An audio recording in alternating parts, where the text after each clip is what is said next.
Hey everybody, Robert Johnson, and I'm here with amazing pro fighter Collin Lubberts. Colin's got a title fight coming up at CFFC on November 18th. It's going to be amazing. You already met Colin about a month and a half ago when we did an interview prior to his last fight at Titan. So now we're going to take that to another level. So Colin, thanks for coming out. I appreciate it. Of course. Let's go and recap your last fight. Okay. You know, when you went in, you went in with a ton of confidence and everything. Sure enough, well, why don't you tell the viewers how you finished them off? Well, exactly like you said. So, preparation meant opportunity, and I was in here grinding the whole entire time, working on my craft, constantly doing the conditioning, the wrestling, everything that I needed to do. Got a good opportunity and capitalized on it, and came home with the win. And not just the win. Devastating second round knockout. It was beautiful. Yes, it was Appreciate spectacular. That. Same way we trained in here. Oh yeah, absolutely. So this fight you took on what, 5 weeks notice? So you're getting in close to a full camp? No, but it's 4 weeks, like exactly about a month out, just like the same as the last one. But like I said, this time I've been grinding the whole time, so it's the same situation. Preparation is going to be opportunity. So what do you know about your opponent for this fight? I don't know much about him. He's going to be a hometown guy. He's from Mississippi. He's 5-0 as a pro right now, but if you look back, he was actually 5-6 as an amateur. And I actually have beaten guys that beat him as an amateur. So you could say he's on a little streak now. He's got a lot of confidence going. He likes to throw himself in the fire, but if he does that with me, he's going to get burned really bad. Oh boy, it's on. It's on. So you're coming in with a whole lot of confidence. I understand you may not be able to talk a whole lot about your strategy. How do you see this fight going? Like I said, he throws himself in the fire a lot. So a lot of times you look at my fights, I'm not very stupid. You know, I make all the right decisions. I'm not in there kind of just winging it. So I see him as he's the type of guy that kind of likes to do that. So he's going to make mistakes, and I'm going to be able to ideally capitalize on everything he does and ideally get him out before the second. Awesome. So how you been keeping busy since your last fight? Everyday grind, man, nonstop. Being the first one in here, the last one to leave. Yeah, it's an everyday ritual. Like this is a sanctuary right here, and if you're not gonna make it, then you know. Well, that's so true. You can see fighters go in different segments, right? You got your amateur fighters, you got your pro fighters who also have part-time jobs and so on, and you got your pro fighters who are 100% all in, and that's 100% you. Yes, sir. You know, you're always giving it your all. I saw you today. Going at it and hard, yeah, a lot harder than a lot of other guys would be comfortable with.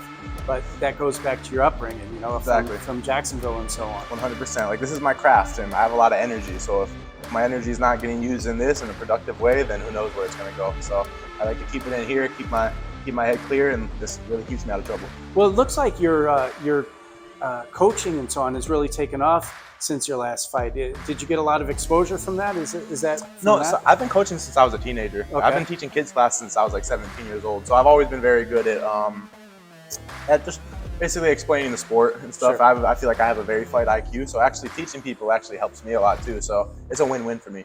Sure. You still have slots in your lineup for a few extra students? The special ones. Yeah. Yeah. The committed ones. So if you are looking for a private teacher, we have this guy right here. He's actually trained some of my personal friends, and I tell you what, he's amazing. They give him great reviews.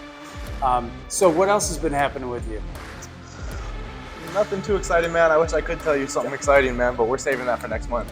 But that's great, though. It's great. You have everything going into the fight. You've got confidence. You've been training hard. Even at strength and conditioning. You know, it's funny, if you look on my social media, on my Instagram page, you see a picture from about a month ago, and everybody's standing there posing after the training, and Colin's sitting there on the ground because he gives it all. I mean, he had no energy to be even standing up, but that's what also takes you the extra 100% extra steps. I mean, you see the guys I have to compete with in here. My main training partners are some of the top level guys in the UFC. I mean, let's get started. We got Colby Covington, we got Miguel Baeza, we had Nico Price in here last weekend, and those are my main 3 training partners that day. So it's like, you see guys like that, the level they're at, they know I belong there. I know I belong there. Soon enough, everybody's going to know I belong there. It's only a matter of time. Nice. So you're looking to make a statement. A huge statement. I love it. Yeah, there's a lot of talent here at the gym, especially the welterweights that we have. You're right. Yeah, we're stacked. There's so much talent. The guy you were training with today, Rami Hamid. Yeah, amazing. He's right there too, man. One more fight, he can be the next guy in the UFC also. Yeah, so you know, it's really cool to watch.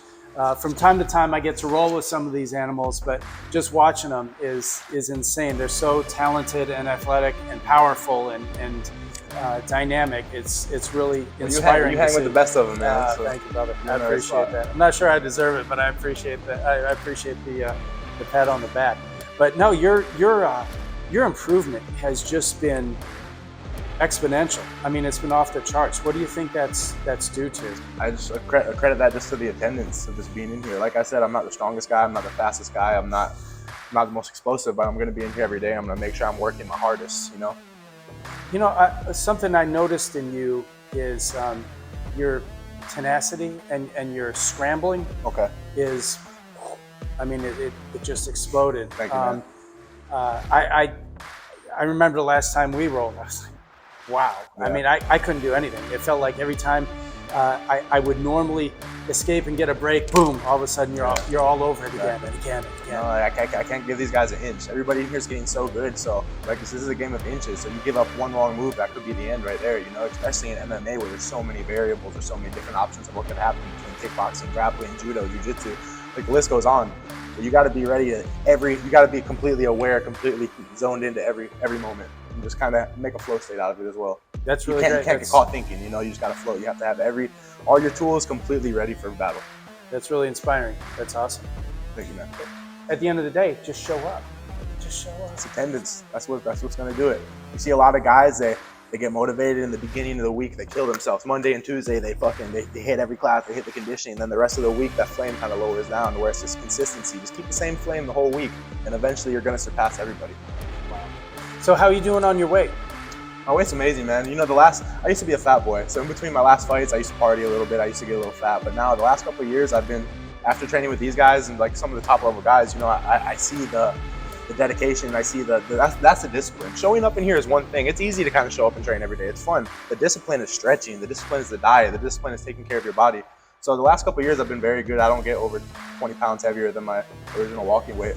I mean, than my original fighting weight, so right now I'm about 190, and I kind of just coast around there. And I still eat good, man. As much as I'm training here, I can kind of eat whatever I want, so I'm still good right now. You got plenty of time. Yes, sir, exactly. You got plenty of time. So you've been working on flexibility. Is that something you've always worked on, or is that something that you've started more of a focus on recently? I've always been on it, but you know, that's one of the things that the discipline really comes into hand. After a hard session of training, and you're 3 hours in here, like, the last thing you want to do is sit around and stretch, man. A lot of times you want to get up and go home. Stretching's hard after all this, you know?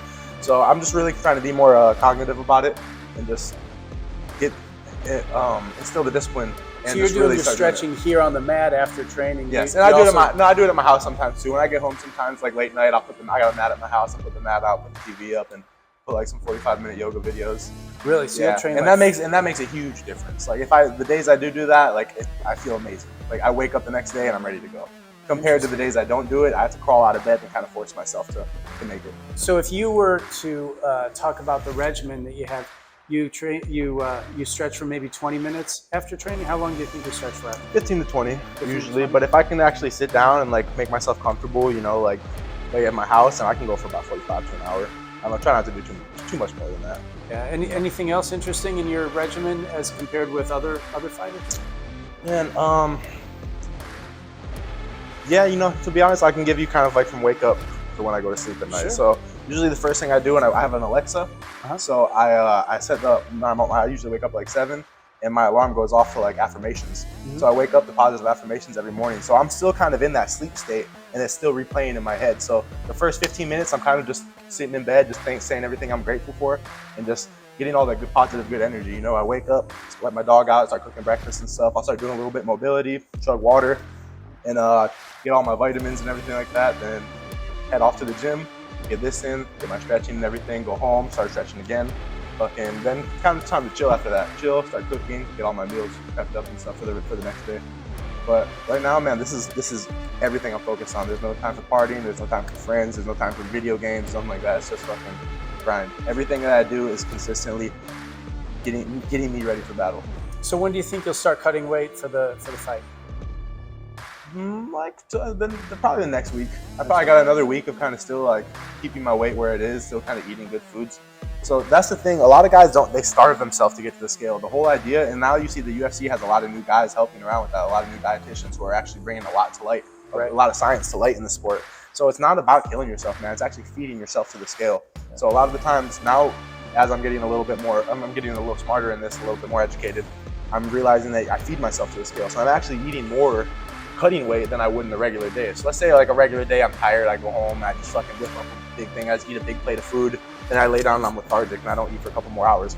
In this case, I'm eating every hour and a half, 2 hours, 3 hours in these little windows, short increments of food. I'm sorry, small increments of food. So it's constantly keeping my metabolism going throughout the day. So I'm burning throughout the whole entire day. So I can have like a 12-hour window to where I'm eating about six to seven meals. My last fight, the day before weigh-ins, I ate 7 meals that day. Wow. I ate 7 meals throughout the whole day. I didn't suffer one bit. So I'm actually feeding myself to the scale. I'm never once feeling bad. I used to kill myself. I used to go like 2 days without eating, just trying to water load and chug it. But that was back in the medieval times. You know, there's a lot more education in the sport when it comes to that. So when you had referenced being a heavier kid in the past, were you an athlete during those times? Kind of say I've always been a bit of an athlete. When I say heavy, I don't mean I wasn't necessarily fat, but I wasn't disciplined. So sure. After fights, I'd go out and I would just eat whatever I could. I'd get back up. During COVID, I got to 215. 215, I fought at 170. So, but normally I would always be back to around 200, 205, and then it's a big. You need a couple weeks to even get into good shape to get back in fight camp. So now I just kind of sit around this and just makes my life a lot easier. Do you notice a big difference in your energy levels in the fights now that you're walking around about 15 pounds lighter than you used to? Do you notice a difference? I couldn't tell you in the fights, but just in my everyday lifestyle, my everyday training. Before I would come in here lethargic, I'm burping, I'm kind of I'm more excited to go home and rest from training than actually being in here training. And now it's like when you're light like that, and you know, it's not your gut has so much to do with the rest of your health. You know, like your gut tells your brain what to do. So if you eat a bunch of food the next day, you're gonna wake up, you're not gonna be motivated to do anything. Sure. Whereas you got an empty stomach, you got good food, you got good vitamins, you got all the good minerals that your body needs. Your mind's gonna be sharp.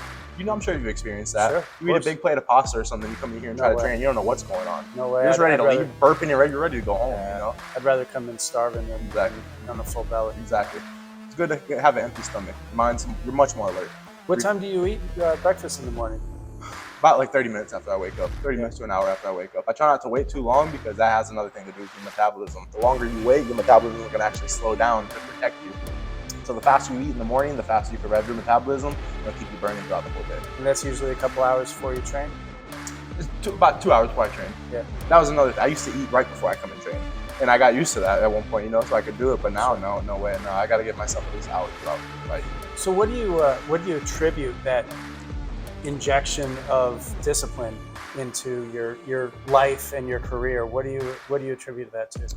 My training partners. Yeah. The guys like Colby Covington, the guys like Miguel Baez are the guys who are actually at the top of the food chain, who aren't just doing this for fun. Right. You know, this is their everyday life. This is how they're paying their bills. You know, so imagine you got guys out there making $50,000. You're not gonna fuck off. Yeah. This is your job. You're not making $1,000 anymore. Now you're actually, this is your life. This is your livelihood. You think I'm gonna be lazy? You think I'm gonna mess my sleep schedule up? You think I'm gonna start eating junk food to miss out on big opportunities and big cash like that'll change my life? I mean, yeah, there was something that always it surprised and inspired me when I first met Colby years ago. It really inspired me and it surprised me that he walked around so disciplined all the time. All the time, even right after a fight. Yeah. Yeah, I mean, he's always within 10, 15 pounds of fighting weight. Mm-hmm. He's always good to go, but he's always eating clean. There aren't a whole lot of times you can find Colby putting anything into his body that could be a negative in any way. I haven't seen it. Yeah. So that's inspirational. I agree with you, and Miguel as well. You know, mm-hmm. he's the same. He's definitely inspirational. He's got it down to a science, but it's great that you've got you're surrounded by all these very experienced top level fighters, world class. It's a huge blessing. It's a huge blessing, man. It didn't always start that way. It took a long time for me to get to where I am now, and I'm blessed for it every day. Well, in fairness, you made the decisions. You know, you could have chosen to stay with smaller gyms and coaches who couldn't get you to the next level. Instead, you challenged yourself and you came to MMA Masters and you're fighting with the best and you're getting trained by the best. So, you know, fair play to you for doing that. You got to take credit for that. 100%. 100%. I forget the sacrifices I make sometimes, but in the sport you have to, man. You're not going to do this. You can't do this on your own. Well, I mean, you gotta put yourself in uncomfortable spots, just like you do on the mats. Absolutely. It's the same thing in life. You use the lessons you learn in martial arts and apply them to life, and you're gonna be successful.